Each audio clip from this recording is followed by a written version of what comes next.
Ah.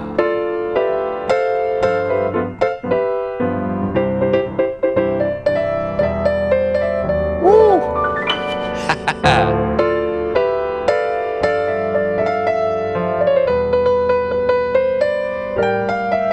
Woo, beautiful.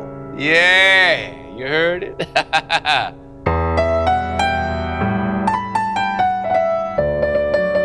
Oh, Louis. I think I recognize that song. Ooh, the chords. It's Spanish or Vanish. Yes, I love the modulation at the end to the D major.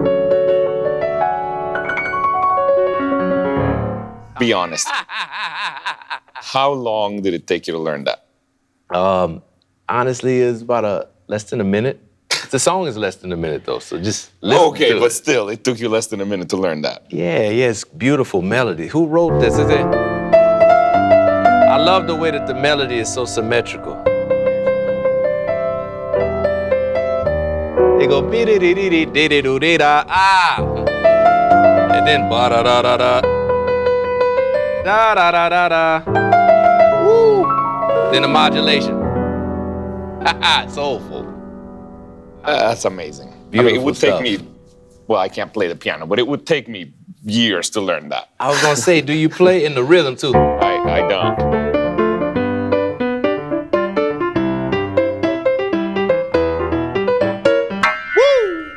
You could go into a space. Okay, tell me, what's your approach if somebody tells you learn something new like this? Yeah, what's yeah, your yeah. approach to doing it? I like to throw myself into the deep end just to figure out what does this feel like at my current competency? What does it feel like to try? And then let's go back to square one. Okay, so you just kind of try it at first. Yeah. Okay. Immediately, throwing yourself in, you realize where you are. The truth is inevitable. You just are aware and you see, okay, this is how much work I have to do. Is it less than a minute of work or is it decades of work?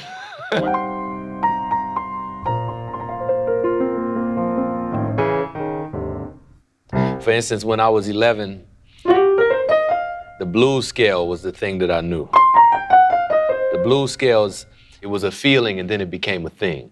So my early mentors, they taught us the blues scale as the first kind of scale that we would improvise using, the pentatonic scale and the blues scale, because it's so ubiquitous and it also is the root of jazz music. So if you're thinking about jazz, you have to know the blues. So when I was 11, I would just be doing stuff like this, finding the little blue notes. And I still love doing that.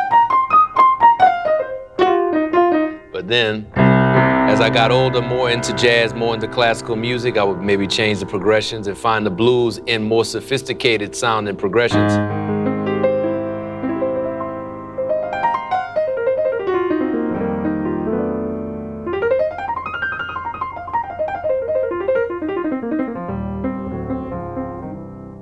So you see? Yeah. So I'm doing the same thing, just It adding just sounds different- much more sophisticated, yeah. Yeah. My sense, especially with music, I mean, I just started trying to learn music. I'm still at the point where I'm frustrated because I can't do the simplest things, and Yeah. I'm frustrated with myself. But I do see that over time, you kind of just get a little better. Yeah, even if it's like 5 minutes a day. Just Yeah. 5 minutes a day over the course of years is a lot of focused time. And then you'll want to do more when you find that excitement and that passion catches you. You're going to be like, oh my goodness, I've been here for 3-4 hours. I didn't even realize it.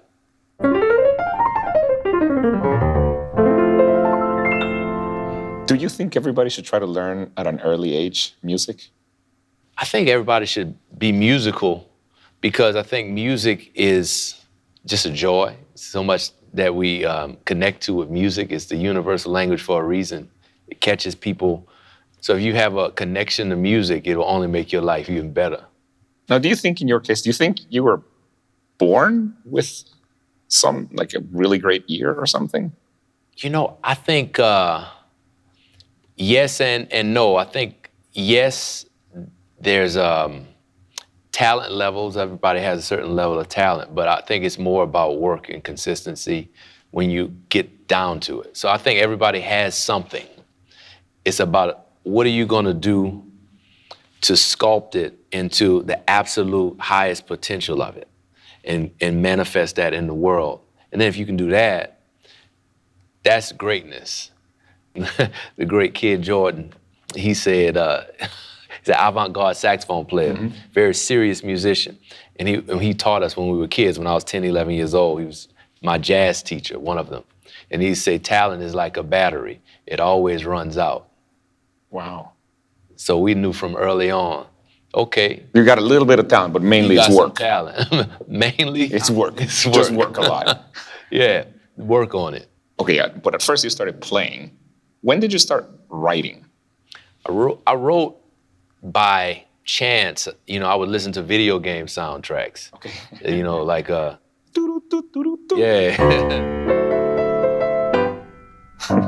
But I like Sonic the Hedgehog. You know that one, Green Hill Zone? All of those ones from like Sega Genesis, Super Nintendo, Yep. in the PlayStation, the era of Final Fantasy VII. Oh man, those scores are great. So I'd listen to that and I would play those scores, and then I would also listen to stuff like, in my lessons, I would be learning Beethoven, I'd be learning, you know, like Beethoven's music or any kind of classical great. And I would do things where I would sit at the piano and I would play these themes as if I was composing them. So then I would change notes and I would do, I hear another chord, I would change the harmony or I would shift the rhythms, and then I would go back to the score or back to the thing that it originally was written as. Or So it was, rather than writing from scratch, it was more modifying at first. Yeah, it was like I was in conversation with the composer.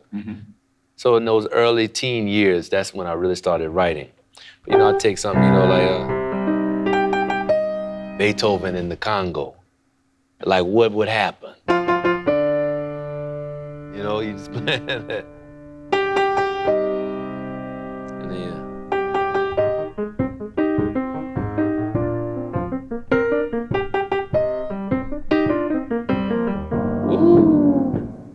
But now, when you write a new song, has the process changed, or it's still kind of similar? You just imagine something like, you know, Beethoven in the Congo or something. You just imagine something and it comes? Yeah. I mean, I do, sometimes I'll just sit and play, you know.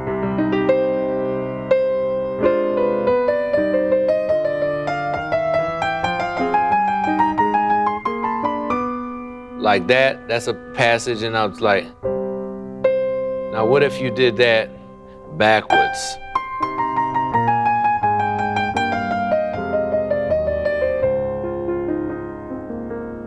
Now what if you did that backwards in the style of Duke Ellington?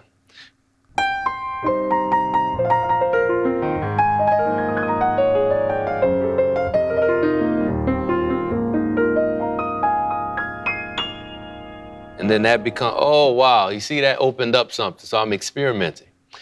And it's tone painting.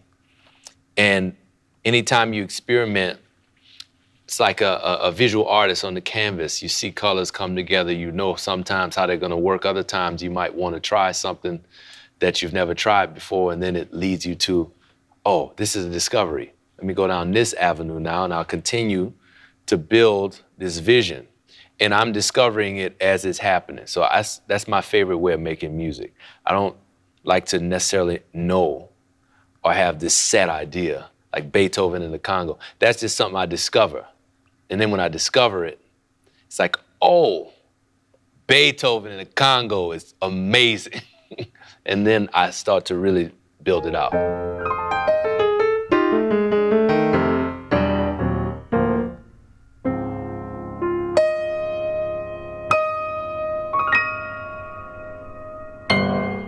I'm in awe because I don't know how to play music. And for me, this just seems insane. What's your advice for somebody like me, like a new learner? If I were to, you know, decide today, I want to get good at play the piano. It's consistency. Just do it every day. Consistency for the win. If you do focus, practice consistently, it's like one of those things that happens where your mind, the synapses start firing in a different way. You start making more connections. It becomes exponential. You get better. Then eventually you realize your thing. Like, what is it that draws you to the instrument. What is it that you want to play? And you start to get excited. Then when you get excited, you start to play better. We're motivation machines. We run on passion. Human beings, we're here for this short while, and then we have so much stuff that we want to do, but the things that really grab us, that's the thing that's going to pull you the furthest, especially with music. If you find that thing that you want to play, you do it every day, you'll find a year, 2 years from now, you'll be playing. You'll be playing something. I don't know if you're going to be on stage at Carnegie Hall. It seems doubtful. But you'll be playing. I've been following you ever since I watched the Netflix documentary, and it's been an honor. I'm glad that we're here, and I'm glad for your work, democratizing everything that you're doing for the people. It's important learning. It's important to grow. It's important how we engage with the world around us. So anytime, let's do it again. Yeah, I'm hoping we'll be able to teach music to some people, and then 20 years later, the next you will have started this way. That's what I'm hoping. Trust me, I believe it. I believe it. I'm hoping. Yes, sir. Yeah, well, thank you so much. Thank you for coming. We are in there. Let's do it.